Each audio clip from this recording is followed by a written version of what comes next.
Even though at this point we are so far removed from Loki Season 2 that it's not really on everybody's discussion topic on a weekly basis, there's still people discussing what the ending means and what's it all leading to. Well, let's have one of the writers for Season 2 try to clear things up, while undoubtedly adding more confusion and speculation.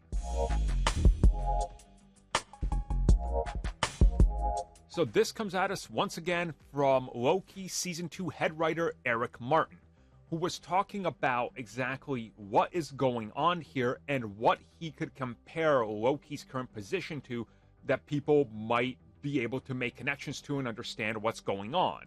And he says that one of the things they looked at and were pushing for was the Greek figure and character of Atlas. And that the whole idea for Season 2 was take Loki from a god who is a god in the sense that he exists in this world and he's believed in and worshipped, and they play around with that with all the gods in the MCU, and to bring him to a capital god, where he is now literally God himself.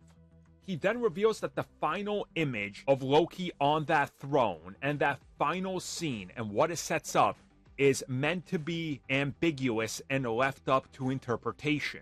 But he says, to him, he wrote it and they shot it and went with the idea that he is essentially Atlas. And that now he's sitting right there, and that if you think about how Loki connects to other gods, he's essentially, well, sitting on this throne and looking over and holding everything up. Like Atlas, who's holding the world above him, that's kind of what he's doing while holding the tree together. Now they don't have to worry about it, and he can do this for eternity. But things could always change, but that's what the ending is supposed to imply, and that's what it is. So now we kind of got a basic understanding. He can literally do this for eternity, but things could go in a different direction. Like Atlas, things could be changed. There's always cause and effect.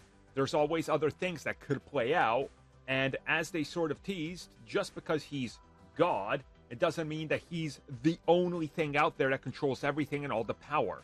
There might be something above him even. So it's definitely sounding like they kind of wanted to put the bow on the Loki arc with the story, but that it's not over. And that if you see exactly what they're saying here as the answer, it's fine. But if you have some sort of different take on it, well, it could also be correct because they could course correct at any point.